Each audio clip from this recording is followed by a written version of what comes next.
അൽഹംദുലില്ലാഹി റബ്ബിൽ ആലമീൻ വസ്സലാത്തു വസ്സലാമു അലാ റസൂലിഹിൽ കരീം വഅലാ ആലിഹി വഅസ്ഹാബിഹി വമൻ തബിഅഹും ബിഇഹ്സാനിൻ ഇലാ യൗമിദ്ദീൻ.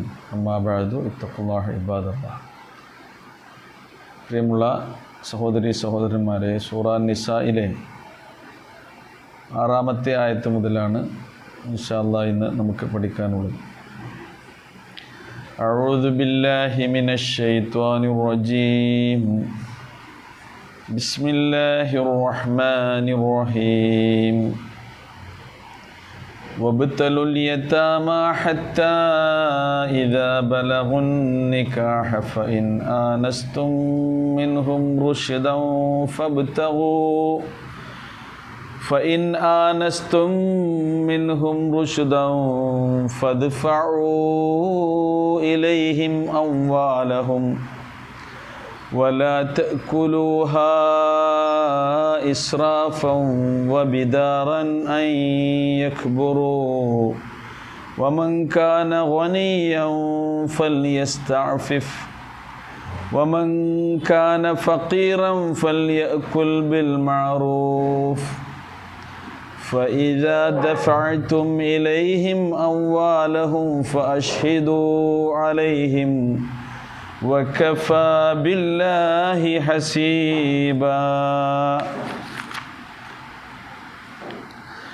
للرجال نصيب مما ترك الوالدان والأقربون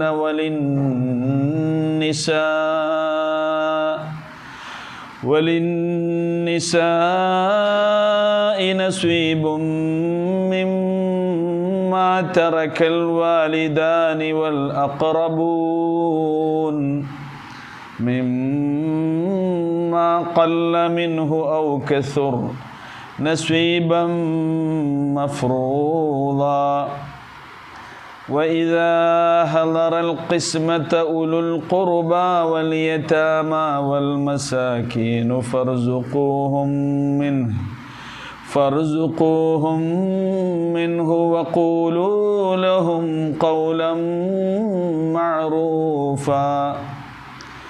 وليخشى الذين لو تركوا من خلفهم ذرية ضعافا خافوا عليهم فليتقوا الله وليقولوا قولا سديدا.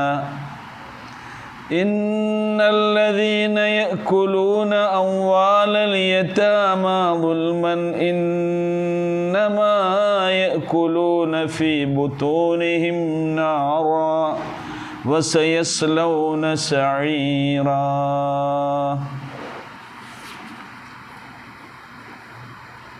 സ്വത്ത്, സമ്പത്ത് നമ്മുടെ ജീവിതത്തിൻ്റെ നിലനിൽപ്പിനുള്ള ആധാരം എന്ന രീതിയിലാണ് വിശുദ്ധ ഖുർആൻ നമുക്ക് പരിചയപ്പെടുത്തിയിട്ടുള്ളത്. അതുകൊണ്ട് തന്നെ അത് അനാഥ മക്കൾക്കാണെങ്കിലും സനാഥരായ ആളുകൾക്കാണെങ്കിലും നിങ്ങൾ നൽകുമ്പോൾ അത് വളരെ സൂക്ഷിച്ചു വേണമെന്നും അത് കൈകാര്യം ചെയ്യാൻ പ്രാപ്തി നേടിയ ആളുകൾക്ക് മാത്രമേ അത് നൽകാവൂ എന്നുമാണ് കഴിഞ്ഞ ക്ലാസ്സിൽ അവസാനമായി നമ്മൾ മനസ്സിലാക്കിയത്. വലാ തൂത്തു സുഫഹാ, നിങ്ങളുടെ കൂട്ടത്തിൽ ബുദ്ധിപരമായി പക്വത എത്തിയിട്ടില്ലാത്ത ആളുകൾക്ക് നിങ്ങൾ അംവാലക്കും നിങ്ങളുടെ സമ്പത്ത് നൽകരുത് എന്നാണ് പറഞ്ഞത്. അല്ലത്തി ജഅലല്ലാഹു ലക്കും ഖിയാമ, ആ സമ്പത്ത് നിങ്ങൾക്ക് അല്ലാഹു നിങ്ങളുടെ നിലനിൽപ്പിനുള്ള ആധാരമാക്കി മാർഗമാക്കി നിശ്ചയിച്ചു തന്നിട്ടുള്ളതാണ്. എന്നാൽ അതോടൊപ്പം തന്നെ വർസുഖൂഹും ഫീഹാ വക്സൂഹും, നിങ്ങൾ അവരുടെ സ്വത്ത് കൈകാര്യം ചെയ്ത് അവരെ സംരക്ഷിക്കുന്ന സന്ദർഭത്തിൽ അവർക്ക് വേണ്ട എല്ലാ വിഭവങ്ങളും നിങ്ങൾ നൽകണം, അവർക്ക് ഉടുക്കാനുള്ളതൊക്കെ നൽകണം. വഖൂലൂ ലഹും ഖൗലൻ മഅറൂഫ, മര്യാദയോടുള്ള വാക്കുകളെ നിങ്ങൾ അവരോട് പറയാവൂ, സംസാരത്തിലും പെരുമാറ്റത്തിലുമൊക്കെ മാന്യത പാലിക്കണം എന്നൊക്കെയുള്ള ഉപദേശങ്ങളാണ് വിശുദ്ധ ഖുർആൻ നമുക്ക് നൽകുന്നത്. തുടർന്ന് അല്ലാഹു പറയുന്നു, വബ്തലുൽ യതാമ, അനാഥകളെ നിങ്ങൾ പരീക്ഷിച്ചറിയണം. വബ്തലു ഇബ്തല യബ്തലി എന്ന് പറഞ്ഞാൽ പരീക്ഷിച്ചറിഞ്ഞു. ഇബ്തിലാ, ബല എന്നൊക്കെ ഉണ്ടല്ലോ. ബല യബ്ലി ബല, ഇബ്തല യബ്തലി ഇബ്തില. ബല എന്നുള്ളതിൻ്റെ ഇഫ്തഅല രൂപമാണ് ഇബ്തല എന്നുള്ളത്. അപ്പോൾ അനാഥ മക്കളെ നിങ്ങൾ പരീക്ഷിച്ചറിയണം. ഏതുവരെ? ഹത്താ ഇദാ ബലഗുൻ നിക്കാഹ, അങ്ങനെ അവർക്ക് വിവാഹപ്രായം എത്തിയാൽ. പ്രായപൂർത്തി എത്താത്ത ആളുകൾക്ക് സ്വത്ത് നിങ്ങൾ നൽകാനേ പാടില്ല. അനാഥ കുട്ടികളാണെങ്കിലും പ്രായപൂർത്തി എത്തിയതിന് ശേഷമാണ് എന്ത് ചെയ്യേണ്ടത്? അവിടെ സ്വത്ത് നിങ്ങൾ കൈമാറേണ്ടത്. അതിന് മുമ്പ് പറഞ്ഞതോ അവർക്കത് വ്യക്തമായി ശരിക്ക് കൈകാര്യം ചെയ്യാനുള്ള പ്രാപ്തി ഉണ്ടെങ്കിൽ പ്രായപൂർത്തി എത്തിയാലും കൊടുക്കാവുന്നതാണ്. അപ്പോൾ അവരൊക്കെ ആ കാര്യത്തിൽ അവരെങ്ങനെയെങ്കിലുമൊക്കെ ആയിക്കോട്ടെ, എൻ്റെ ബാധ്യത തീർക്കാം എന്ന നിലക്ക് നമ്മൾ എന്ത് ചെയ്യാൻ പാടില്ല? അവരെ കൈയൊഴിക്കാനും കൂടിയും പാടില്ല. അങ്ങനെ സഫീഹുകളായ ആളുകളെ എന്നുകൂടി ഖുർആൻ ഇതിലെ നമുക്ക് പഠിപ്പിച്ചു തരുന്നുണ്ട്. ബലഹു അൻ നിക്കാഹ് എന്ന് പറഞ്ഞാൽ വിവാഹപ്രായം, അതാണ് നിക്കാഹിനായാൽ എന്നർത്ഥം. വിവാഹപ്രായം എത്തിയാൽ. വിവാഹപ്രായം എന്ന് പറഞ്ഞത് ആ ഒരു കുട്ടിയെ സംബന്ധിച്ചിടത്തോളം ആണായാലും പെണ്ണായാലും ജീവിതത്തിൽ ഒരു പ്രാപ്തി എത്തുന്ന ഒരു ഘട്ടമാണ് എന്നുള്ളത് കൊണ്ടാണ് ഖുർആൻ അങ്ങനെ അത് പറയുന്നത്. ഹത്താ ഇദാ ബലഗുൻ നിക്കാഹ, അപ്പോൾ അവർ വിവാഹപ്രായം എത്തുന്നത് വരെ എന്ത് ചെയ്യണം? നിങ്ങൾ അവരെ പരീക്ഷിച്ചു നോക്കണം. അപ്പോൾ അതിൻ്റെ ഇടയ്ക്കൊക്കെ കുറച്ചൊക്കെ കൊടുത്തിട്ട് അവരെന്തൊക്കെയാണ് ഇതുകൊണ്ട് ചെയ്യുന്നത് എന്നൊക്കെയുള്ള രീതിയിൽ പരീക്ഷിക്കുക എന്ന് പറഞ്ഞാൽ അങ്ങനെയാണ്. സ്വത്ത് കൈകാര്യം ചെയ്യാൻ അവർ പ്രാപ്തരാണോ എന്നുള്ളത് ഇങ്ങനെ വേറെ അളക്കാനൊന്നും കഴിയില്ലല്ലോ. അത് കൊടുത്തിട്ട് തന്നെ പരീക്ഷിക്കണമല്ലോ. അപ്പോൾ കുറഞ്ഞ അളവിലൊക്കെ എന്തെങ്കിലുമൊക്കെ ചെറിയ സംഗതികൾക്കൊക്കെ അവർക്ക് സൗകര്യം ചെയ്ത് കൊടുത്തിട്ട് അവർ അതിലെന്ത് നേടുന്നുണ്ടോ, എന്താണ് അതിനെ കൊണ്ട് അവർ ചെയ്യുന്നത് എന്നൊക്കെയുള്ള അതാണ് ഇബ്തില എന്ന് പറയുന്നത്. ഓരോ രീതിയിലും ആയിരിക്കാം. ഓരോ കുട്ടികളുടെയും സാഹചര്യത്തിനും സന്ദർഭത്തിനും അനുസരിച്ച് ആണായാലും പെണ്ണായാലും. പെൺകുട്ടികൾക്കും അത് കൈകാര്യം ചെയ്യാനൊക്കെ കഴിയോ, പ്രാപ്തിയുണ്ടോ, ബുദ്ധിപരമായി അവർ പക്വത എത്തിയിട്ടുണ്ടോ എന്നൊക്കെ പരീക്ഷിച്ചു കൊണ്ട് തന്നെയായിരിക്കണം നിങ്ങളത് നോക്കേണ്ടത്. അങ്ങനെ പരീക്ഷിച്ച് അറിഞ്ഞതിന് ശേഷം ഫഇൻ ആനസ്തും മിൻഹും റുഷ്ദാ, നിങ്ങൾ അവരിൽ, റുഷ്ദ് എന്ന് പറഞ്ഞാൽ കാര്യബോധം, വിവേകം എന്നാണ് അർത്ഥം. റുഷ്ദ് കാര്യബോധം, വിവേകം. റഷീദ എന്നൊക്കെ നമ്മൾ പേരിടല്ലേ, അതതിൻ്റെ അർത്ഥം വിവേകമതി, കാര്യബോധമുള്ളവൻ. അവർ റുഷ്ദ് അവരിൽ നിന്നും നിങ്ങൾ മനസ്സിലാക്കി കഴിയുകയാണ് എങ്കിൽ, അപ്പോൾ നിങ്ങൾ കാര്യബോധം എത്തിയിട്ടുണ്ട് അവർ എന്ന് നിങ്ങൾക്ക് ബോധ്യമാകുന്ന പക്ഷം. ആനസ എന്ന് പറഞ്ഞാൽ നിങ്ങൾ അവരിൽ നിന്ന് ബോധ്യമായി, നിങ്ങൾക്കതിൽ നിന്ന് കാണാനായി എന്നാണ്. വെറും കാഴ്ച മാത്രമല്ല, അവരോടുള്ള ഇടപഴകൽ മുഖേന നിങ്ങൾക്ക് ലഭിക്കുന്ന ബോധ്യമാണെന്ത്? ഉൻസ്. ആനസ എന്ന് പറഞ്ഞാൽ അതാണ്. അപ്പോൾ അവരുമായിട്ടുള്ള ഇടപഴകൽ മുഖേന അവരെ നിങ്ങൾ പരീക്ഷിച്ചറിഞ്ഞതിൽ നിന്നും അവർക്ക് കാര്യബോധം എത്തിയിട്ടുണ്ട് എന്ന് നിങ്ങൾക്ക് ബോധ്യമായാൽ, അതാ ഖുർആൻ അങ്ങനെ തന്നെ പറയുന്നത്. ഫഇൻ ആനസ്തും മിൻഹും റുഷ്ദ, അപ്പോൾ നിങ്ങൾക്ക് എന്ത് ചെയ്യാം? ഫദ്ഫഉ ഇലൈഹിം അംവാലഹും, പിന്നെ എങ്ങനെ വെച്ചുകൊണ്ട് നിൽക്കരുത്. പിന്നെന്ത് വേണം? അവരുടെ വിഹിതം എത്രയാണോ അത് അവർക്ക് നിങ്ങൾ നൽകണമെന്നാണ് ഖുർആൻ നമ്മെ ഉണർത്തുന്നത്. ഫദ്ഫഉ ഇലൈഹിം അംവാലഹും, അത് നിങ്ങൾ അവർക്ക് അവരുടെ സ്വത്തുക്കൾ, സമ്പത്ത് നിങ്ങളത് വിട്ടുകൊടുക്കണം. ദഫഇല എന്ന് പറഞ്ഞാൽ അവരിലേക്ക് കൈമാറി അവർക്ക് വിട്ടുകൊടുത്തു എന്നാണ് അർത്ഥം വരുന്നത്. പിന്നെയോ വലാ തഅകുലൂഹ ഇസ്റാഫൻ വബിദാറൻ അൻ യക്ബറൂ, ഇങ്ങനെയൊക്കെ പരീക്ഷിച്ചൊക്കെ അറിഞ്ഞു. അപ്പോൾ ഏതായാലും കുട്ടികൾക്ക് ഇതൊക്കെ കൊടുക്കാൻ എന്ത് ചെയ്യുന്നുണ്ട്? നേരായിട്ടുണ്ട്. അപ്പോൾ ഇനിയിപ്പോൾ ഇത് നമ്മളെ കയ്യിലുണ്ടാവില്ലല്ലോ, അവർക്ക് കൊടുത്താൽ നമ്മളെ കയ്യിലുണ്ടാവില്ലോ. അപ്പോൾ അങ്ങനെ അവർ കാര്യപ്രാപ്തി നേടുന്നവരായി, വിവാഹപ്രായമെത്തിയവരായി, അവർക്ക് ബുദ്ധിപരമായ പക്വതയുണ്ട്, അതൊക്കെ കൈവരിക്കുന്നു എന്ന് നിങ്ങൾക്ക് ബോധ്യമാകുന്ന ആ സന്ദർഭത്തിൽ വലാ തഅകുലൂഹ, ആ സമ്പത്തിൽ നിന്നും നിങ്ങൾ തിന്നാൻ പാടില്ല. ഇസ്റാഫൻ, അമിതമായി നിങ്ങൾ അതിൽ നിന്ന് എന്ത് ചെയ്യാൻ പാടില്ല? എടുക്കാൻ പാടില്ല. വലിയതാണെന്നുണ്ടല്ലോ കുറച്ചധികം കൂടി എടുക്കുക. കാരണം ഇത് കൊടുത്താൽ പിന്നെ നമുക്ക് കിട്ടൂലല്ലോ. നമ്മളെ മനസ്സറിയണ പഠിച്ചോനാണ് ഈ കാര്യങ്ങളൊക്കെ പറയുന്നത്. ഇതൊക്കെ നാട്ടിൽ നടക്കുന്ന കാര്യങ്ങളാണ്. അനാഥൻ്റെ സ്വത്ത് കൈവശം വന്ന് പോയാലും അത് കൈകാര്യം ചെയ്യുന്ന ആളുകളും വളരെ സൂക്ഷ്മത പാലിക്കുക. ഇതിൻ്റെ ഈ പഠനം അവസാനിപ്പിക്കുന്നത് വളരെ ഗൗരവത്തോടു കൂടിയുള്ള താക്കീത് അല്ലാഹു സുബ്ഹാനഹു വ തആല നൽകിയിട്ടാണ്. നമ്മൾ നേരത്തെ പഠിച്ചല്ലോ, സബഉൽ മൂബിഖാത്തിൽപ്പെട്ടൊരു സംഗതിയാണെന്ത്? അനാഥൻ്റെ സ്വത്ത് നമ്മൾ ഭക്ഷിക്കുക എന്നുള്ളത് അല്ലേ? ഇജ്തനിബു സബഉൽ മൂബിഖാത്ത് എന്ന് റസൂലുള്ളാഹി സ്വല്ലല്ലാഹു അലൈഹി വസല്ലം പറഞ്ഞു. നമ്മൾ ചെയ്യുന്ന എല്ലാ പുണ്യങ്ങളും തുലഞ്ഞു പോകുന്ന, നശിച്ചു പോകുന്ന, മൂബിഖാത്ത് എന്ന് പറഞ്ഞാൽ മുഹ്ലിക്കാത്ത് എന്നാണ്, ഔബക്ക എന്ന് പറഞ്ഞാൽ അഹ്ലക്ക എന്നാണ് അർത്ഥം. വലിയ വൻപാപങ്ങൾ എന്ന് പറഞ്ഞാൽ അതിൻ്റെ ആ പദത്തിൻ്റെ പ്രയോഗത്തിൽ നിന്ന് തന്നെ റസൂലുള്ളാഹി അതിൻ്റെ ഗൗരവം നമുക്ക് പഠിപ്പിച്ചിരുന്നുണ്ട്. നിങ്ങൾ ചെയ്യുന്ന എല്ലാ കർമ്മങ്ങളും തുലഞ്ഞു പോകുന്ന, അതിനെ നശിപ്പിച്ച് കളയുന്ന വൻ പാപങ്ങൾ എന്നാണ് പറയുന്നത്. ശിർക്ക് ചെയ്താൽ പറഞ്ഞില്ലേ, അള്ളാഹിൻ്റെ റസൂലിനോടാണ് പറഞ്ഞത്, ലൈൻ അശ്റക്ത ലയഹ്ബതന്ന അമലുക. അതിൽ ഒന്നാമത്തെ പാപമാണ് ഷിർക്ക്. ഷിർക്കിനെ കുറിച്ച് പറഞ്ഞതാണ് ലൈൻ അശ്റക്ത ലയഹ്ബതന്ന അമലുക. നബിയെ, നിങ്ങളാണ് ഷിർക്ക് ചെയ്യുന്നതെങ്കിലും നിങ്ങളുടെ പാപം എന്ത് ചെയ്യും? പുറത്തു കളയും. എന്ത് ചെയ്യും? നിഷ്ഫലമാകും, ഫലശൂന്യമാകും, ബാത്തിലായി പോകും എന്നാണ്. വലഖദ് ഊഹിയ ഇലൈക വ ഇലല്ലദീന മിൻ ഖബ്ലിക.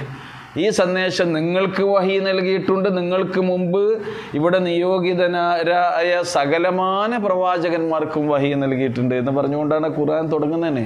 വലഖദ് ഊഹിയ ഇലൈക വ ഇലല്ലദീന മിൻ ഖബ്ലിക ലഇൻ അശ്റക്ത ലയഹ്ബതന്ന അമലുക വലതകൂനന്ന മിനൽ ഖാസിരീൻ. ജീവിതം നഷ്ടം ആകും. ജീവിതം നഷ്ടപ്പെട്ടവരിൽ നിങ്ങളൊക്കെ അകപ്പെട്ടു പോകുമെന്ന് പറഞ്ഞുകൊണ്ട് ശിർക്ക ഒന്നാമത് എണ്ണിയത്. അപ്പോൾ അതിൻ്റെ ഗൗരവം പിന്നെന്താ പറഞ്ഞത്? അസ്സിഹ്റു, ഖത്ലുൻ നഫ്സ്, മനുഷ്യന്മാരെ കൊല്ലുക. വഖലു റിബ, പലിശ തിന്നുക. പിന്നെയാണ് വഖലു മാലുൽ യതീം, അത് കയ്യിൽപ്പെട്ടതാണ്.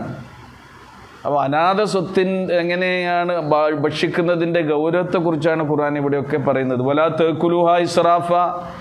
അപ്പോൾ നിങ്ങൾ അമിതമായി ഒരിക്കലും എന്ത് ചെയ്യാൻ പാടില്ല?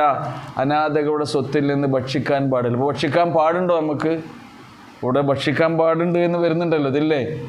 അമിതമായി ഭക്ഷിക്കാൻ പാടില്ല എന്ന് പറഞ്ഞാൽ മിതമായി ഭക്ഷിക്കാൻ പാടുണ്ടോ? മിതമായി ഭക്ഷിക്കാം.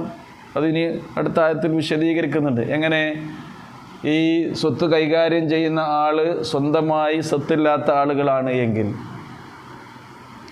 സ്വന്തമായി മറ്റുള്ളവരെ കൂടി സംരക്ഷിക്കുന്ന കാര്യത്തിൽ അതിന് ടൈം വേണ്ടി വരും അല്ലേ?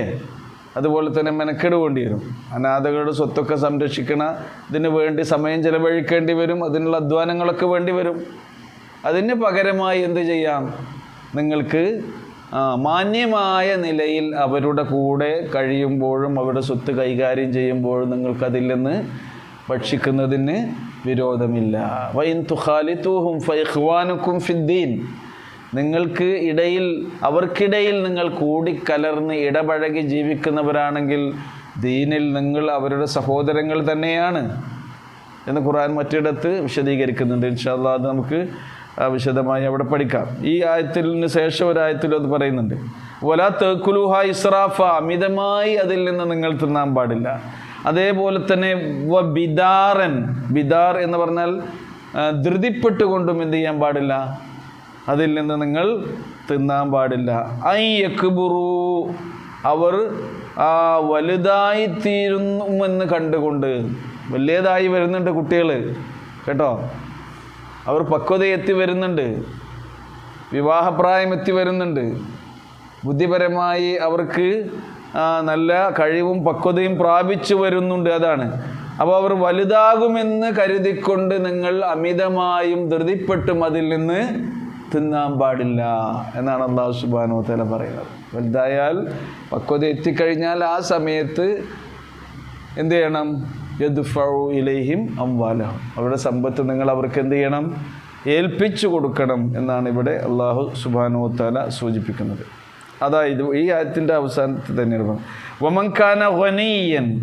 ഇനി ആരെങ്കിലും ധന്യരാണ് എങ്കിൽ, ധനികരാണ് എങ്കിൽ, ഗനി എന്ന് പറഞ്ഞാൽ അവനവൻ്റെ കാര്യങ്ങൾക്കൊക്കെയുള്ള സമ്പത്ത് അവനവനെ തന്നെ ഉണ്ടെങ്കിൽ അവനാരാണ്? ഗനിയാണ്. നമുക്ക് കഴിഞ്ഞുകൂടാനുള്ള വക നമുക്ക് തന്നെ ഉണ്ടെങ്കിൽ പിന്നെ അനാഥരുടെ സമ്പത്ത് നമ്മൾ എന്ത് ചെയ്യാൻ പാടില്ല? ഉപയോഗിക്കാൻ പാടില്ല. അതാ ഖുർആൻ പറയുന്നത്, വമൻ കാന ഗനിയൻ ഫൽയസ്തഅഫിഫ് എന്നാണ് അല്ലാഹു സുബ്ഹാനഹു വ തആല പറയുന്നത്. ഇസ്തഅഫഫ യസ്തഅഫിഫ് പറഞ്ഞ മാന്യത പാലിച്ചു. ഇഫ്ഫത്ത് എന്നൊക്കെ പറയുന്നില്ലേ?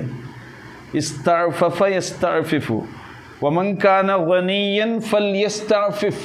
ഇനി ഒരാൾ ധനികനാണ് എങ്കിൽ, അനാഥകളുടെ സ്വത്ത് കൈകാര്യം ചെയ്യുന്ന ആൾ സമ്പന്നനാണ് എങ്കിൽ അവൻ എന്ത് ചെയ്യണം? ഫൽയസ്തഗ്ഫിഫ്, അവൻ അതിൽ മാന്യത പുലർത്തണം. വമൻ കാന ഫഖീറൻ, ഇനി ഇത് കൈകാര്യം ചെയ്യുന്ന ആള് ദരിദ്രനാണ് എങ്കിലോ ഫൽയകുൽ ബിൽ മഅറൂഫ്, അതിൽ നിന്ന് എന്ത് ചെയ്യാം?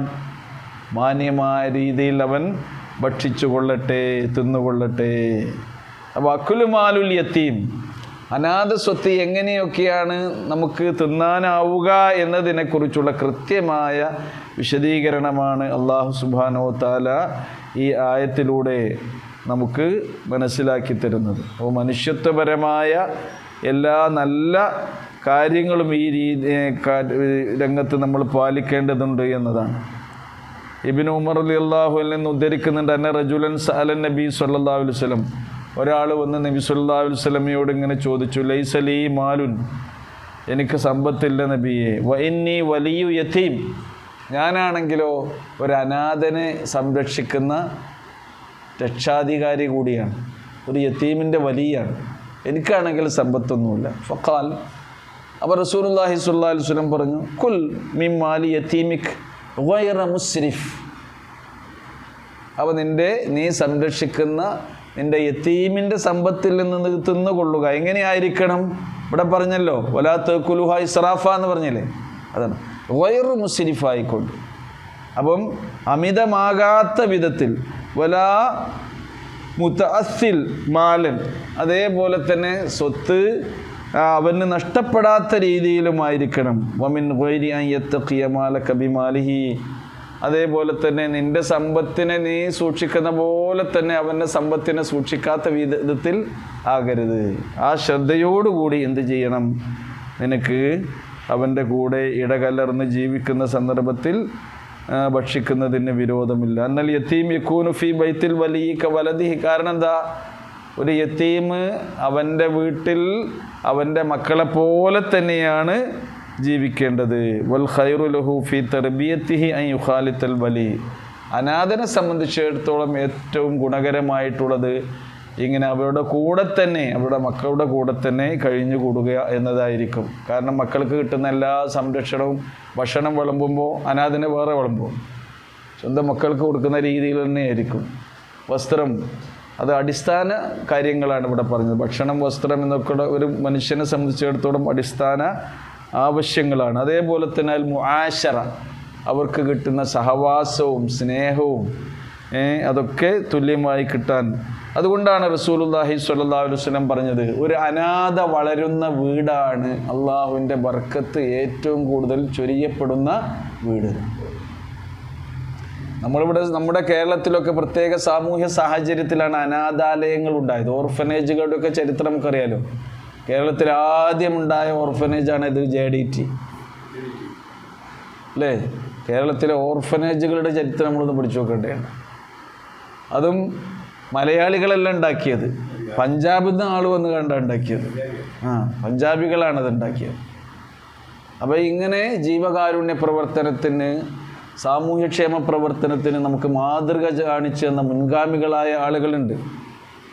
അപ്പോൾ ഇവിടെ അനാഥ മക്കൾ കൂടുതലായൊരു സാഹചര്യത്തിൽ, അതേപോലെ തന്നെ അതിന് ശേഷം വന്ന ഏറ്റവും വലിയ അനാഥാലയമാണ് ഇത്, നമ്മുടെ തിരൂരങ്ങാടി യത്തീംഖാന. ഒന്ന് യത്തീംഖാന എന്നൊക്കെ പറയുമ്പോൾ ഈ രണ്ട് JDT യത്തീംഖാനയും, JDT യത്തീംഖാനയാണ് ആദ്യം, ഓർഫനേജാണ്. ഇപ്പോഴല്ലേ അതിൻ്റെ ബഹുമുഖ സ്ഥാപനങ്ങളൊക്കെ അവിടെ ഉണ്ടായിത്തീർന്നിട്ടുള്ളത്. എല്ലാ സ്ഥാപനങ്ങളും അങ്ങനെ തന്നെ തിരൂരങ്ങാടിയാണ്. അപ്പോൾ അന്നത്തെ ഒരു വറുതിയുടെയും പട്ടിണിയുടെയും പരിവട്ടത്തിൻ്റെയും ആ പ്രയാസകരമായ ദുരിതകാലങ്ങളിൽ എല്ലാ അനാഥ മക്കളെയും എന്തു ചെയ്യും? അവരെ സംരക്ഷിക്കാൻ ഒരു ഇടം വേണം എന്ന നിലയ്ക്ക് ഒരു പൊതു ഇടം, ഒരു പൊതു സ്ഥാപനം സ്ഥാപിച്ചാണിത്.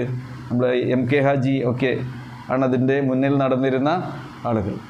ആ സമൂഹത്തിൻ്റെ സാമൂഹ്യ പരിഷ്കർത്താക്കളായ നവോത്ഥാന നായകന്മാരായ ഇത്തരം ആളുകൾ ചെയ്തു വച്ചിട്ടുള്ള ഒരുപാട് മോഡലുകൾ, മാതൃകകൾ നമുക്കുണ്ട്. അപ്പോൾ അത് അന്ന് അങ്ങനത്തെ ഒരു സാഹചര്യത്തിലാണ്. എന്നാൽ ശരിക്കും ഇസ്ലാമിക സിസ്റ്റം എങ്ങനെയാണെന്ന് ചോദിച്ചാൽ, പ്രവാചക തിരുമേനി സല്ലല്ലാഹു അലൈഹി വസല്ലമയുടെ കാലത്ത് റസൂലുള്ളാഹി സ്വല്ലല്ലാഹു അലൈഹി വസല്ലം പ്രോത്സാഹിപ്പിച്ചത് അവനവൻ്റെ വീടുകളിൽ തന്നെ എന്ത് ചെയ്യണം? മക്കളെ വളർത്തണം. അതാണ് ഇപ്പോൾ ഈ ആയത്തിൻ്റെ താല്പര്യമായി പറയുന്നത് വരുന്നത്. മക്കൾക്ക്, അനാഥ മക്കൾക്ക് കൂടുതൽ സുരക്ഷിതത്വവും സംരക്ഷണവും, അവർക്ക് വസ്ത്രവും ഭക്ഷണവും എന്നതിലുപരി അവർക്കൊരു ഷെൽട്ടർ, അല്ലേ?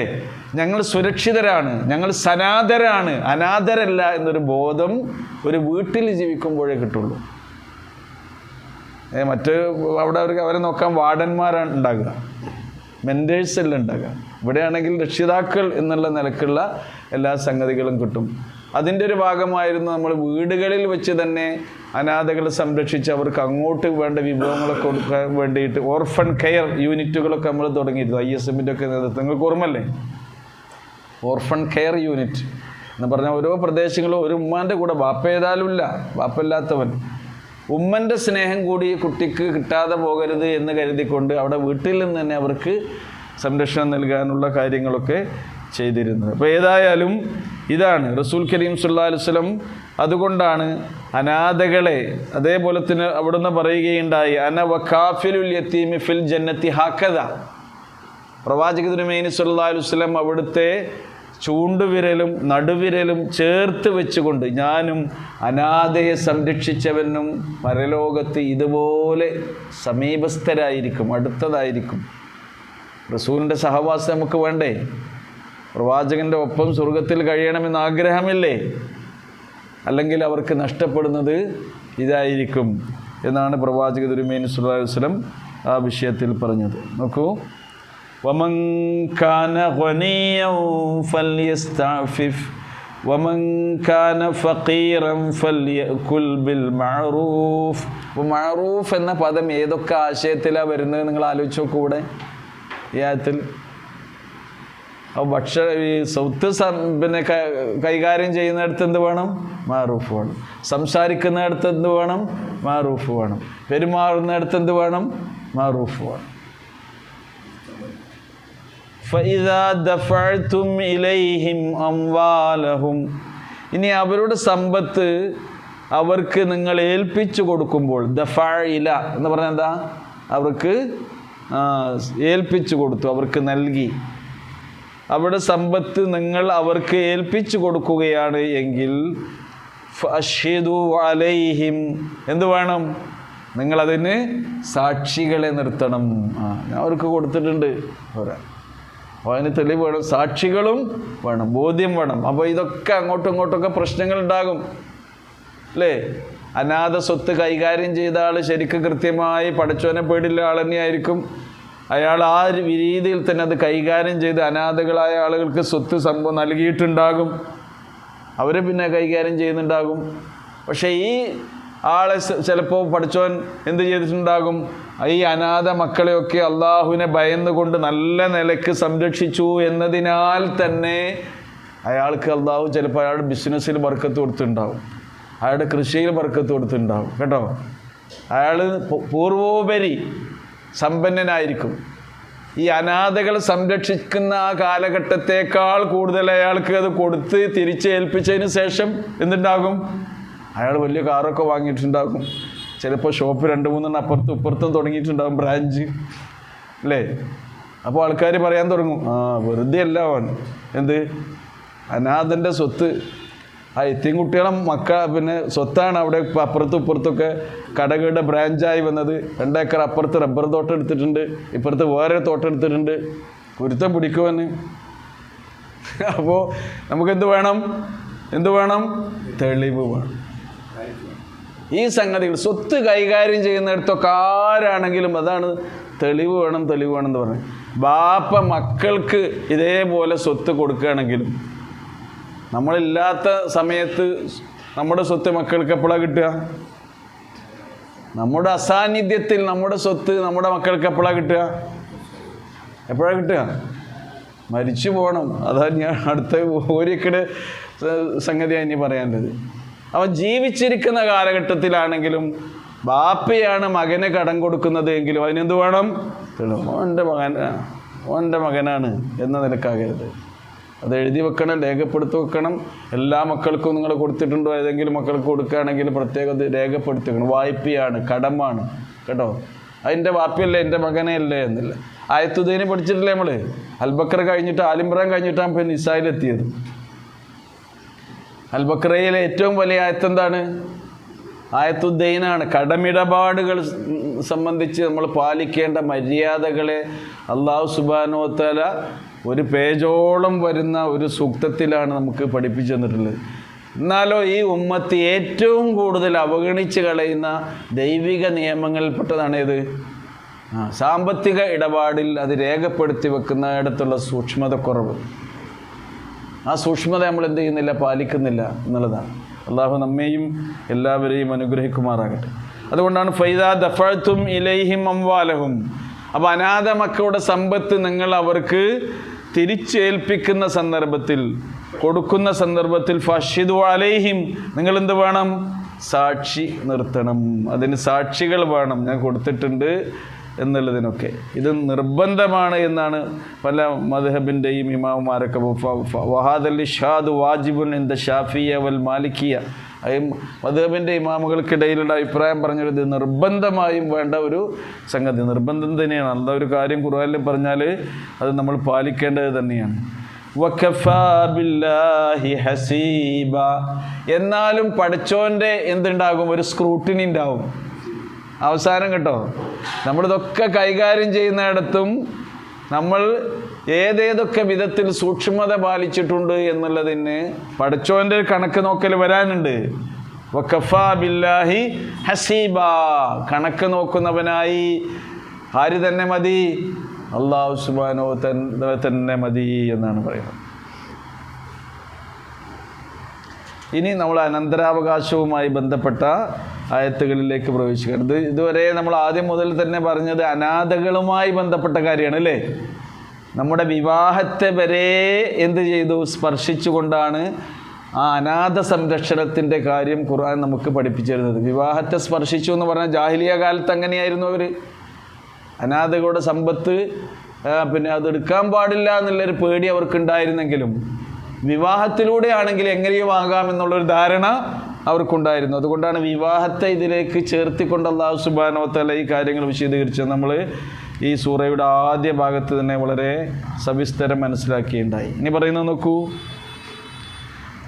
ലിർരിജാലി നസ്വീബും മിമ്മാ തറക്കൽ വാലിദാനി വൽ അഖറബൂന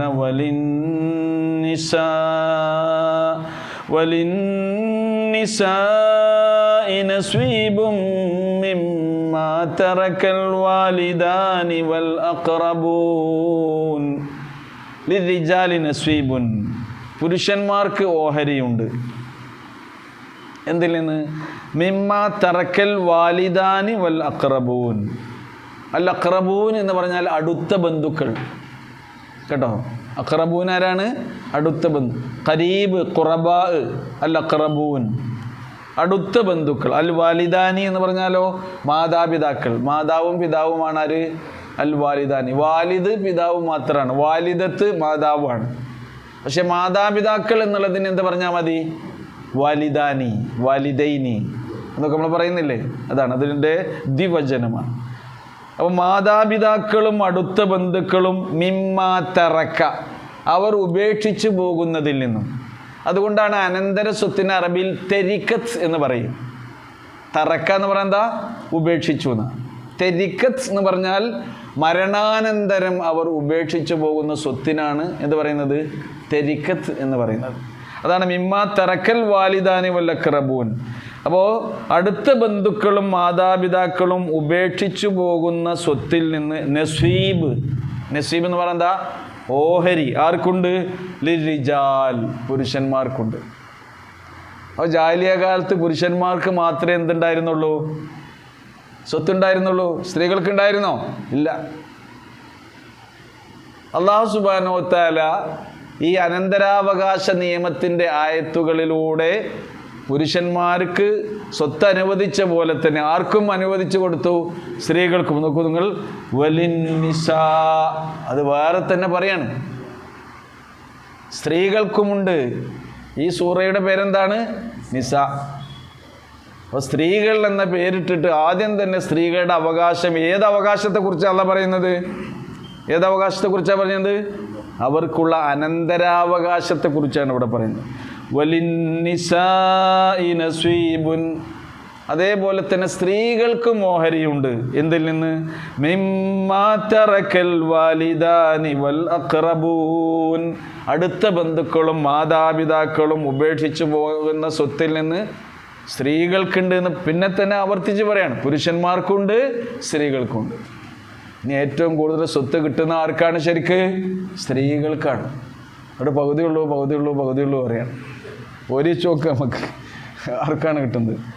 അവർക്ക് സ്വത്ത് കൊടുക്കുന്നു എന്നുള്ളതല്ലാതെ കുടുംബത്തിന് അവർക്ക് കിട്ടിയ സ്വത്തിൽ നിന്ന് നിങ്ങൾ ഇത്ര ചെലവഴിക്കണം, അത് നിങ്ങളുടെ ബാധ്യതയാണെന്ന് എവിടെയെങ്കിലും ഒരു സൂചന പോലും എവിടെയില്ല?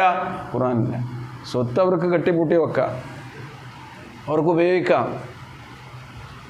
പക്ഷെ അവർക്ക് ചെലവഴിക്കാനുള്ള ബാധ്യത പറയണ്ടോ? കുടുംബത്തെ പോറ്റേണ്ടത് ആരാണ്? പുരുഷനാണ്. ഭാര്യയെ സംരക്ഷിക്കേണ്ടത് ആരാണ്? പുരുഷനാണ്. ആരുടെ സ്വത്തിൽ നിന്നാണ്? സ്ത്രീധനം കിട്ടിയ സ്വത്തിൽ നിന്നാണ്? അല്ലെങ്കിൽ സ്ത്രീക്ക് അനന്തരാവകാശം കിട്ടിയതിൽ നിന്നാണോ? എല്ലാം പുരുഷന്റെ ബാധ്യതയാണ്. അർ-റിജാലു ഖവ്വാമൂന അലൻ നിസാ എന്നാണ്. സ്ത്രീകളുടെ സംരക്ഷണ ഉത്തരവാദിത്തം ഏറ്റെടുക്കുന്നവരാണ് ആര്? പുരുഷന്മാർ എന്നാണ്. അവരെ പുരുഷനാകൂ. നീ ഒരു ആൺകുട്ടിയാടാന്ന് പറയില്ലേ? ഈ ആൺകുട്ടിയാന്ന് പറയേണ്ടത്, നീ ഒരാണാണ് എന്ന് പറയേണ്ടത് ആരെ പറ്റിയാണ്? ഖുർആൻ പറയുന്നത്, ഇസ്ലാം പറയുന്നത്, സ്വന്തം അധ്വാനിച്ചുണ്ടാക്കിയ സ്വത്ത് അത് ചെലവഴിച്ചുകൊണ്ട് സ്വന്തം കുടുംബത്തെയും മക്കളെയും സംരക്ഷിക്കുന്നവനാണ് ആണ്. മറ്റേ അവർക്ക് അവരുടെ സ്വത്ത് വേറൊരു ബാധ്യതയും ഖുർആൻ പറയുന്നില്ല. ഇനി അവരുടെ ഇഷ്ടപ്രകാരം മഹറിൻ്റെ കാര്യം പറഞ്ഞപ്പോൾ നമ്മൾ ഡിസ്കസ് ചെയ്തില്ലേ? മഹറെന്ന് വരെ ഒരു തിബ്ന എന്നാ പറയുന്നത്. അവർക്ക് മാനസികമായി സംതൃപ്തിയോടുകൂടി ഇഷ്ടപ്പെട്ട് നിങ്ങൾക്ക് അവർ തരികയാണെങ്കിൽ നിങ്ങൾ ഹനിഅം മരിഅ, മംഗളമായും സുഭിക്ഷമായും നിങ്ങളതിൽ നിന്ന് ഭക്ഷിച്ചു കൊള്ളൂ എന്നാണ് പറയുന്നത്. അപ്പോൾ നോക്കൂ, ഇനി ഈ തെരിക്കത്ത് അനന്തരാവകാശം ഉപേക്ഷിച്ചു പോകുന്ന സ്വത്ത് മിമ്മാ ഖല്ല മിൻഹു ഔ കസുർ, അത് എത്ര കുറച്ചാണെങ്കിലും എത്ര അധികമുണ്ടെങ്കിലും. കല്ല എന്ന് പറയുന്നത് എന്താ? കലീലായി, കുറച്ചായി. അത് കുറച്ചുള്ളൂ, 4 സെൻറ്റുള്ളൂ, അല്ലെങ്കിൽ 2 സെൻറ്റുള്ളൂ. അതിലൊക്കെ എന്തുണ്ട്? സ്ത്രീക്കും പുരുഷനും അവകാശമുണ്ട്. ഇവിടെ ഒരു സെൻറ്റിന് എത്രയാ വില? കോഴിക്കോടങ്ങാടിയിൽ എത്രയാ വില? 10-15 അല്ലേ? കുറച്ച് സൗകര്യമുള്ള അടുത്താണെങ്കിലോ ടൗണിലൊക്കെ കിട്ടുമോ? 25-30 ഒക്കെ ഉണ്ട്. അത് മോശമല്ല. ഇവിടെ 2 സെൻറ്റ് ഉണ്ടായാൽ മതി, അല്ലെങ്കിൽ 5 സെൻറ്റൊക്കെ ഉണ്ടായാൽ മതി. ഓക്കെ, നോക്കൂ. അപ്പോൾ മിമ്മ ഖല്ല മിൻഹു ഔ കസുർ, അത് എത്ര കുറവാണെങ്കിലും എത്ര കൂടുതലാണെങ്കിലും അത് നസീബം മഫ്റൂള, നിർണയിക്കപ്പെട്ട കണക്കാക്കിയിട്ടുള്ള ഒരു ഓഹരി തന്നെയാകുന്നു അത്. മഫ്റൂദ് എന്ന് പറഞ്ഞാൽ എന്താ? ഫറല യഫിരിലു, അതിൽ നിന്ന് പറഞ്ഞതാണിത് മഫ്റൂദ്. അള്ളാഹു നിർണയിച്ച് നിർബന്ധമാക്കിയ ഓഹരിയാണ്. ആ ഓഹരി ആർക്ക് കിട്ടണം? സ്ത്രീകൾക്കും പുരുഷന്മാർക്കും ഒരുപോലെയുണ്ട് എന്നാണ്. ഇനി ഓരി പറയുന്നതിന് മുമ്പ് ഓരില്ലാത്ത കുറച്ച് ആൾക്കാരുണ്ടാവും അല്ലേ? ഓരില്ലാത്ത ആൾക്കാരുണ്ടാവില്ലേ? അവരുടെ കാര്യം പഠിച്ചോ ആദ്യം പറയും കേട്ടോ. സാധാരണ ഇങ്ങനെ ഒരു സംഗതി നമ്മുടെ സ്വത്ത് ഓരി വെക്കുന്ന സന്ദർഭത്തിൽ പരിഗണിക്കാറില്ല എന്നാണ്. ഏതെങ്കിലും വലിയ തറവാട്ടിൽ അവിടെയുള്ള കാരണവരൊക്കെ മരിച്ചുപോയി അവിടുത്തെ സ്വത്തൊക്കെ ഓരിയൊക്കെ ആണെങ്കിൽ അവിടെ സമാധാനവും അവിടെ പോലെ ശാന്തിയും കളിയാടുന്ന അന്തരീക്ഷം ഉണ്ടാകുക. 2-3 ആംബുലൻസ് ഒരു സൈഡാക്കി അവർ കണ്ടാൽ, ഇപ്പുറത്ത് 2-3 ജീപ്പൊക്കെ കണ്ടാൽ എന്താ അവിടെ അസുഖമുണ്ടോ എല്ലാം അവിടെ സ്വത്തോരിയൊക്കെ എന്നാ പറയും. റെഡിയായി നിൽക്കുക, അടി. ആ രീതിയിലുള്ള പരിപാടിയാണ്. അതുകൊണ്ടാണ് അല്ലാഹു സുബ്ഹാനഹു വ തആല ഈ കൃത്യമായി ഈ കാര്യങ്ങൾ ഇതൊക്കെ ഇവിടെ ശരിക്കും ഭക്തി പ്രകടമാകേണ്ടത്. നമ്മുടെ ഖുശൂ ഒക്കെ എന്തിനോട് അടുക്കുമ്പോഴാണ് ശരിക്ക് പ്രകടമാകേണ്ടത്? നമ്മുടെ ഭക്തി പ്രകടമാകേണ്ടത് സമ്പത്ത് കൈകാര്യം ചെയ്യുന്നിടത്താണ്. ഇമാം ഗസാലി റഹ്മത്തുള്ളാഹി അലൈഹി പറഞ്ഞ പോലെ ലാ യഗുറൻക മിനൽ മർഇ ഖമീസുൻ റഖഅ, ഒരു മനുഷ്യനെ കണ്ടാൽ അയാൾ വളരെ ലളിതമായ കണ്ടം വെച്ച വസ്ത്രമൊക്കെ ഇട്ട് ധരിക്കുന്നത് കണ്ടാൽ അയാൾ എന്താ ഒരു ഭക്തനാണ്, നിങ്ങൾ തെറ്റിദ്ധരിക്കേണ്ട. ഔ ഇസാറുൻ ഫൗക കഅബി സാഖി മിൻഹു റഫഅ, നെരിയാണിക്ക് മുകളിൽ കയറ്റി ഉടുത്ത വസ്ത്രം കണ്ടിട്ട് അയാൾ നല്ല ഭക്തനാണ്, നിങ്ങൾ തെറ്റിദ്ധരിക്കേണ്ട. ഔ ജബീനുൻ ലാഹ ഫീഹി ആസറുൻ ഖദ് ഖുലിഅ, നിസ്കാരത്തഴമ്പുള്ള തിളങ്ങുന്ന നിസ്കാരത്തഴമ്പുള്ള നെറ്റിത്തടം കണ്ടുകൊണ്ട് അയാൾ നല്ല ഭക്തനാണ്, നിങ്ങൾ തെറ്റിദ്ധരിക്കേണ്ട. അങ്ങനെയുള്ള ആൾക്കാർ ഭക്തന്മാരുണ്ടാവും കേട്ടോ, ഇല്ല എന്നല്ല. ഭക്തിയുടെ അടയാളങ്ങൾ തന്നെയാണ് ഈ പറഞ്ഞൊക്കെ. പക്ഷെ അത് മാത്രമല്ല ഭക്തി. ദിർഹം എന്ന് പറഞ്ഞാൽ എന്താ? ഫുലൂസ്, ദിനാർ, ഉറുപ്പ്യ, കറൻസി. ഒരാളുടെ ഭക്തി, അയാളുടെ വിഭക്തി, അത് നമ്മൾ നോക്കേണ്ടത് ഇത് കൈകാര്യം ചെയ്യുന്നിടത്താണെന്നാണ്. അവിടെ സൂക്ഷ്മത, പഠിച്ചോനെ ഇതിനൊക്കെ അള്ളാഹിനോട് ഉത്തരം പറയേണ്ടി വരും എന്നുള്ള ബോധം, ഇതൊക്കെ കൈകാര്യം ചെയ്തെടുത്ത് മക്കൾക്കിടയിൽ, ഇതേപോലെ തന്നെ നമ്മൾ സംരക്ഷിക്കേണ്ട അനാഥരായ ആളുകൾക്കിടയിൽ അവിടെ സ്വത്തൊക്കെ കൈകാര്യം ചെയ്യുന്നിടത്താണ് ഇത് നമ്മൾ ശ്രദ്ധിക്കേണ്ടത് എന്നാണ്.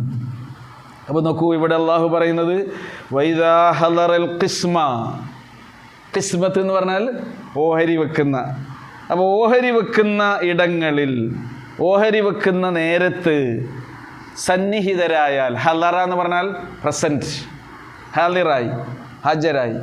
ഇതാ ഹലറൽ ഖിസ്മ, ഇങ്ങനെ സ്വത്ത് ഓരി വെക്കുന്ന സ്ഥലത്ത് ഹാജർ ഉണ്ടെങ്കിൽ, ആരാജറുണ്ടെങ്കിൽ ഉലുൽ ഖുർബ, അടുത്ത ബന്ധുക്കൾ. അടുത്ത ബന്ധുക്കൾ അനന്തരാവകാശികൾ അല്ലാത്ത അടുത്ത ബന്ധുക്കൾ. സ്വത്ത് ഓരി വെക്കുന്നിടത്ത് അനന്തരാവകാശികളല്ലാത്ത അടുത്ത ബന്ധുക്കൾ, അവരിൽ ആരുണ്ടാകും? വൽ യതാമ, അനാഥകളായ ആളുകളുണ്ടാകും. ചിലപ്പോൾ ഈ മരിച്ച വ്യക്തി സംരക്ഷിച്ചിരുന്ന അനാഥകൾ ഉണ്ടാകും. അവർക്ക് കിട്ടിയ സ്വത്തൊക്കെ കൊടുത്തിട്ടുണ്ടാവും ഈ പറഞ്ഞ പോലെ തന്നെ. എന്നാലും ഇയാൾ സമ്പന്നരാണെങ്കിൽ നേരത്തെ പറഞ്ഞ പോലെ ഫലിയസ്തഗ്ഫിഫ് എന്ന് പറഞ്ഞല്ലോ, വീണ്ടും ഇയാളുടെയൊക്കെ തന്നെ സംരക്ഷണത്തിലൊക്കെ കഴിയുന്ന അനാഥ മക്കൾ ഉണ്ടാകും. അങ്ങനെ എത്രയോ ആളുകളില്ലേ. വൽ മസാക്കീൻ, ഈ അടുത്ത ബന്ധുക്കളിൽ തന്നെ ആരുണ്ടാകും? ദരിദ്രരായ ആൾക്കാരുണ്ടാകും. പഠിച്ചോ, നോക്കൂ നിങ്ങൾ, സ്വത്ത് നമുക്ക് തരുന്നത് ശരിക്കും നമ്മളെ പരീക്ഷിക്കാൻ വേണ്ടിയാണ്. എത്രയേ നമ്മളെ കയ്യിലുണ്ട്? സക്കാത്ത് കൊടുക്കുകയാണെങ്കിൽ അല്ലേ 2.5% കൊടുത്താൽ ബാക്കി എത്ര ശതമാനം നമ്മളെ കയ്യിൽ? എത്ര ഉണ്ട്? 97. അത് മറന്നു പോകുക. നമുക്കുള്ളതാണ്. അത് നമുക്കില്ല എന്ന് മാത്രം, നമുക്കിവിടെ സുഖിക്കാനില്ലാണ്. നമുക്ക് ഒന്നായിട്ട് അത് ചെലവഴിക്കാനും പറ്റൂല. നമ്മുടെ സ്വത്തിൻ്റെ 97% ഇപ്പോൾ ഇന്ത്യ മഹാരാജ്യത്ത് ഏറ്റവും വലിയൊരു കല്യാണം നടന്നില്ല, നിങ്ങൾ അറിഞ്ഞില്ലേ? എത്രയാണ്? 6000 കോടിയാണല്ലോ അതിൻ്റെ ചിലവ്. അത് ഇയാളുടെ വാർഷിക വരുമാനത്തിൻ്റെ 1.5% ഉള്ളത്. 1.5 വാർഷിക വരുമാനത്തിൻ്റെ 1.5% കൊണ്ടൊക്കെ ഒരു കല്യാണം കഴിച്ചൂടെ എന്ന് ചോദിക്കും. അപ്പോൾ നോക്കൂ, ഇവിടെ നമ്മൾ ഖുർആൻ നമ്മുടെ ജീവിത രീതി എങ്ങനെയാകണമെന്ന് കൃത്യമായി പഠിപ്പിക്കുന്നിടത്ത് വലാ തുബദിർ തബ്ദീറ, നിങ്ങൾ വാരി ബദറത് എന്നാണ്. ബദറ എന്നുള്ള അറബി പദത്തിൻ്റെ അർത്ഥം ബദറി തന്നെയാണ്. നിങ്ങൾ ദൂർത്തടിക്കരുത് എന്നാണ്. വലാ തുബദിർ തബ്ദീറ ഇന്നൽ മുബദ്ദിരീന കാനൂ ഇഖ്വാന ശയാത്തീൻ വകാന ശൈത്വാനു ലിറബ്ബിഹി കഫൂറ. അപ്പോൾ ഇങ്ങനെ സ്വത്തുണ്ടെങ്കിലും നിങ്ങൾ സംരക്ഷിക്കേണ്ട കുറേ അനാഥകൾ നിങ്ങളുടെ കുടുംബത്തിൽ തന്നെ ഉണ്ട്. നിങ്ങളുടെ കുടുംബത്തിൽ അഗതികളായ ആളുകളുണ്ട്, പാവങ്ങളായ ആളുകളുണ്ട്. അവരെ നിങ്ങൾ എന്ത് ചെയ്യണം? പരിഗണിക്കണം ഓരി വെക്കുന്ന സന്ദർഭത്തിൽ. അപ്പോൾ ഓരി വെക്കുന്ന മരിച്ച ആൾ പോയില്ലേ. പിന്നെ ഇതിൻ്റെ ഓരി വെക്കുന്ന ആളുകൾ ആരാണ്? അവകാശികൾ ശ്രദ്ധിക്കേണ്ട കാര്യം ഖുർആനിൽ പറയുന്നത്. അനന്തരാവകാശികൾ ശ്രദ്ധിക്കണം. ഇപ്പം ഏതെങ്കിലും ഒരു ബ്രദർ മരിച്ചു പോയിട്ടുണ്ടെങ്കിൽ, അതിൽ മക്കളുണ്ടെങ്കിൽ, ഉപ്പങ്ങാനും ആക്സിഡൻ്റലി മരണപ്പെട്ടാണ് വല്യപ്പ എന്ന് വിചാരിക്കുക. പേരക്കുട്ടികൾക്ക് അവിടെ വസിയത്ത് ചെയ്യാനുള്ള സമയം ആർക്കുണ്ടായിട്ടില്ല. കോടികളുടെ ആസ്തിയുള്ള മക്കള് കഴിച്ചിലായിടാ അടിച്ചു മാറ്റി. ആരത്? ഒരു സഹോദരൻ്റെ സ്വത്ത് കൊടുക്കണ്ട, വസിയത്തില്ല എന്ന് പറഞ്ഞിട്ടല്ല. ആ വസിയത്ത് അങ്ങനെ ചെയ്യാൻ കഴിഞ്ഞിട്ടില്ലെങ്കിൽ ജീവിച്ചിരിക്കുന്ന പിതൃതുല്യരായ മറ്റു സഹോദരന്മാരുടെ മാതൃതുല്യരായ സഹോദരന്മാരുടെ ബാധ്യതയാണെന്ത്? ഉപ്പാൻ്റെ പേരിൽ അവർക്ക് സ്വത്ത് കൊടുക്കുക എന്നുള്ളത്. അതാണ് യത്താമ എന്ന് പറഞ്ഞത്. അങ്ങനെ സംഭവിച്ചൂടെ? സംഭവിക്കാം. മരണമൊക്കെ പെട്ടെന്നുള്ള മരണമാണ്, ആകസ്മിക മരണം അപ്പോൾ സംഭവിക്കുന്നത്. രേഖപ്പെടുത്തി വെക്കുക എപ്പോഴും. അതുകൊണ്ടാണ് ഇബ്നു ഉമർ റളിയല്ലാഹു അൻഹുവിനോട് പറഞ്ഞല്ലോ റസൂൽ കരീം സല്ലല്ലാഹു അലൈഹി വസല്ലം എന്തേ പറഞ്ഞത്? കുൻ ഫിദ് ദുനിയ ഖരീബ ഔ ആബിറു സബീൽ.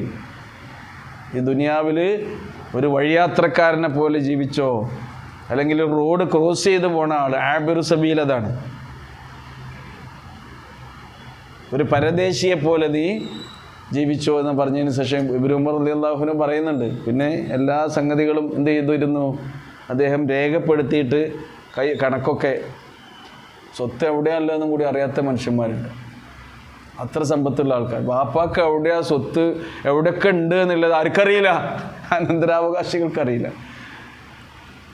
അത്ര വിധം സ്വത്തുള്ള മനുഷ്യന്മാരൊക്കെ ഉണ്ട്. അപ്പോൾ ഇദാ ഹളറൽ ഖിസ്മത ഉലുൽ ഖുർബാ വൽ യതാമ വൽ മസാഖീൻ, അവരൊക്കെ അവരുടെ സന്നിഹിതരായിട്ടുണ്ടെങ്കിൽ എന്ത് വേണം? ഫർസുഖൂഹും മിൻഹു, സ്വത്ത് ഓരി വെക്കുന്നതിന് മുമ്പ് തന്നെ എന്ത് ചെയ്യണം? അതിൽ നിന്ന് അവർക്ക് മാന്യമായ നിലക്കുള്ള വിഭവങ്ങളൊക്കെ നൽകി അവരെ നിങ്ങൾ ഭക്ഷിപ്പിക്കണം. വഖൂലൂ ലഹും ഖൗലൻ മഅറൂഫാ. നോക്കി നിങ്ങൾ, ഖൗലുൻ മഅറൂഫിനത്ര പോന്ന ഇത്ര നമുക്ക് പ്രതിഫലം കിട്ടുന്ന ഒരു സംഗതി വേറെല്ലാന്ന്.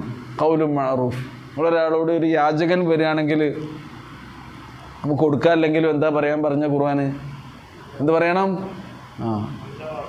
ഖൗലുൻ മഅറൂഫുൻ ഖൈറും മിൻ സ്വദഖത്തിൻ യത്ബഉഹാ അദാ. പഠിച്ചില്ലേ നമ്മൾ? നിങ്ങൾ പറയുന്നതിന് ഖൗലുൻ മഅറൂഫായിരിക്കും.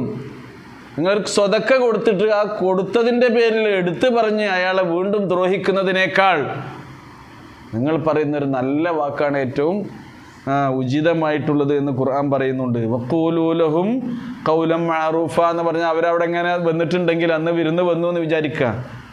യാദൃശ്ചികമായി സാധുക്കൾ വന്നായിരിക്കും. ഈ തറവാട്ടിലേ ബാപ്പൊക്കെ മരിച്ചല്ലേ, കുറേ ആയി ഒന്ന് പോയി വെക്കുക എന്ന് കരുതി അന്നായിരിക്കും ഇവിടെ സ്വത്ത് ഒരുക്കുന്നത്. എന്താ നിങ്ങൾക്ക് ഇവിടെ ആരെ നിങ്ങളങ്ങോട്ട് വിളിച്ച് എന്നൊക്കെ പറഞ്ഞ് മുഖഭാവങ്ങളിൽ നിന്ന് ചിലപ്പം മനുഷ്യൻ്റെ മനസ്സ് റീഡ് ചെയ്യാൻ കഴിയും. ഇങ്ങനെയുള്ള ആൾക്കാരൊക്കെ അവരെ ഇരിക്കി. അപ്പോൾ അതിന് യാദൃശ്ചികമായി വരാൻ നിൽക്കേണ്ട, അവരെ വിളിച്ച് ക്ഷണിച്ച് വരുത്തിയിട്ട് തന്നെ എന്ത് ചെയ്യുക? അവർക്ക് ഒരു ബിരിയാണി വെച്ചിട്ടുണ്ടെങ്കിലും വിളമ്പി കൊടുക്കുക. അതിൽ ഏറ്റവും അടുത്ത് വർസുഖൂഹു എന്ന് ഖുർആൻ പറഞ്ഞതിൽ ഏറ്റവും ചെറിയ കൊടുതിയാണിത്. ഒരു നേരത്തെ ഒരു സന്തോഷമായിരിക്കും. എന്തെങ്കിലുമൊക്കെ അവർക്ക് അതിൽ നിന്ന് പാരിതോഷികങ്ങളായി നിങ്ങൾ നൽകുക എന്ന് ഖുർആൻ പറയുന്നു. ഇനി ആയത്ത് നോക്കി നോക്കൂ. വൈദാ ഹളറൽ ഖിസ്മത ഉലുൽ ഖുർബാ വൽ യതാമാ വൽ മസാകീൻ ഫർസുഖൂഹും മിൻഹു വഖൂലൂ ലഹും ഖൗലൻ മഅറൂഫാ وَلْيَخْشَ الَّذِينَ لَوْ تَرَكُوا مِنْ خَلْفِهِمْ ذُرِّيَّةً ضِعَافًا.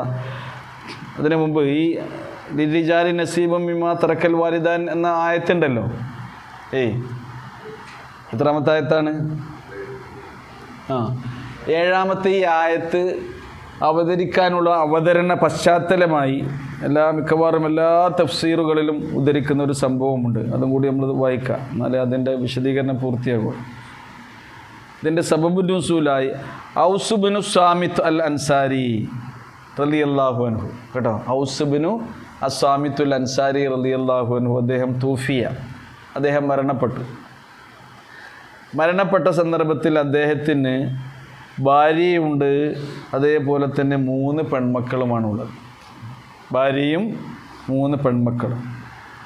വതറക്കംറതഹു ഉമ്മു കഹല എന്നാണ് ഭാര്യയുടെ പേര്.